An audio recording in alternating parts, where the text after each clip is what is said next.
ठरलं तर मग या मालिकेच्या आजच्या भागामध्ये आपण पाहणार आहोत अर्जुन आणि सायली हे रात्री झोपलेले असतात।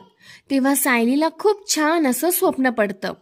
ती स्वप्नात पाहते ती अर्जुनला बोलत असते की 1.5 वर्षापूर्वी जेव्हा आपण या कॉन्ट्रॅक्टवरती सह्या केल्या होत्या तेव्हा या 1.5 वर्षात काय काय होईल हे आपल्याला माहितीच नव्हतं।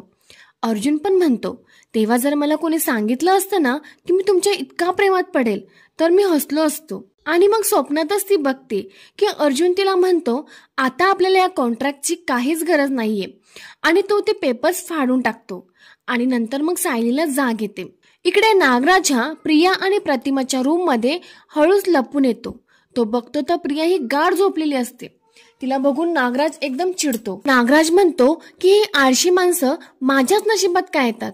तो म्हणतो ये माठ मुली उठ की ग। मग प्रिया उठते। नागराज तिला इशारा करतो।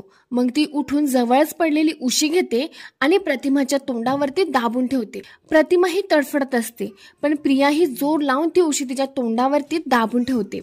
नागराज हे सगळं बघत असतो पण तेवढ्यातच प्रतिमाच्या धक्क्याने जवळच ठेवलेला पाण्याचा जग पडतो आणि जोराचा आवाज होतो। प्रिया पटकन साईडला होते आणि त्या आवाजाने सगळेजणच प्रतिमाच्या रूम मध्ये येतात। रविराज आणि सगळेजणच प्रतिमाला विचारतात की काय झालं। प्रतिमा ही खूप घाबरलेली असते। ती घाबरतच सांगते की मी झोपले होते आणि कुणीतरी माझ्या तोंडावरती उशी दाबते असं मला वाटलं। माझा श्वास कोंडला, माझा जीव जाईल असं वाटत होतं। प्रिया इकडे मनातच म्हणते पण गेलं नाही ना, मला आणखीन 10 सेकंद मिळाले असते ना तरी माझं काम झालं असतं। मग नागराज म्हणतो हे काय बोलतेस वहिनी, अगं एखादं वाईट स्वप्न पडलं असेल तुला, नाहीतर मग भास झाला असेल। सुमन म्हणते वहिनी तुम्हाला खरंच वाटतं का तुमच्या तोंडावरती कुणीतरी उशी दाबली होती। प्रतिमा हो म्हणून मान डोलावते। सुमन म्हणते पण कोण असेल, खोलीत तर फक्त तन्वीच होती। हे ऐकल्यावरती प्रिया आता घाबरून जाते। रविराज सुमनला ओरडून म्हणतात सुमन उगाच तोंडाला येईल ते बोलू नकोस। मान्य आहे की तन्वी 1000 चुका करत असते पण प्रत्येक वेळी तिचंच नाव घ्यायची गरज नाहीये। अगं प्रतिमाची मुलगी आहे ती। नागराज पण सुमनला ओरडून म्हणतो नाहीतर काय, काही बोलतेस तू, तुला काय म्हणायचंय की ती तिच्या आईचा जीव घेणार। सुमन घाबरून म्हणते नाही नाही, मला अजिबात असं नाही म्हणायचंय। असं कसं म्हणेन मी, तुम्ही गैरसमज करून घेऊ नका।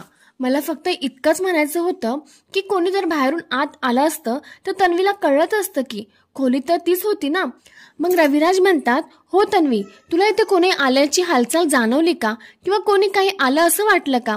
तन्वी म्हणते नाही हो बाबा, मला असं काहीच वाटलं नाही। मला फक्त कसला तरी आवाज आला तेव्हा आई ओरडत होती आणि उशी तर ही काही तेच आहे, मग तोंडावर उशी दाबायचा प्रश्नच कुठून येतो। नक्कीच आईला विचित्र स्वप्न पडलं असणार। नागराज पण त्यात भर घालत म्हणतो हो असंच काहीतरी असणार आणि सर्वांना हेच खरं वाटतं। मग सगळेजण तिला शांत झोपायला सांगतात। प्रिया आणि नागराजचा प्लॅन पुन्हा एकदा फ्लॉप होतो। इकडे सकाळी सुभेदारांच्या घरी सर्वजण चहा पीत बसलेले असतात। तेव्हा पूर्णाजी म्हणतात उद्याचा दिवस लक्षात आहे ना। प्रतापराव म्हणतात उद्याचा दिवस कसा विसरणार, आणि खरं सांगू का मी, अश्विन आणि चैतन्य तयारीला सुद्धा लागलो आहोत। मधुभाऊ म्हणतात म्हणजे उद्याचा दिवस एवढा महत्वाचा असतो, आणि तेवढ्यातच कल्पना परत येते। ती म्हणते म्हणजे काय, उद्याचा दिवस दरवर्षीप्रमाणे तितक्या दणक्यात साजरा व्हायला हवा। तिला बघितल्यावरती सगळेजणच खुश होतात। कल्पना म्हणते माझं काल रात्रीपर्यंत काहीच ठरलं नव्हतं पण नंतर विचार केला उद्याचा दिवस मिस कशी करू शकते, अजिबात चालणार नाही, म्हणून मी पटकन निघून आले कारण उद्या अर्जुनचा वाढदिवस आहे। मधुभाऊ म्हणतात जाऊ बापूंचा पण उद्याचा वाढदिवस आहे। प्रतापराव म्हणतात हो, आमच्या लेकाचा आणि तुमच्या लेकीचा उद्याच वाढदिवस आहे। हा खरोखरच खूप मोठा योगायोग आहे। आणि मग आता घरातले सगळेजणच अर्जुन आणि सायलीचा बर्थडे सेलिब्रेट करण्यासाठी तयारीला लागतात। त्यांना सर्वांना अर्जुन आणि सायली पासून हे सर्व लपून ठेवायचं असतं कारण त्यांना दोघांनाही सरप्राईज द्यायचं असतं।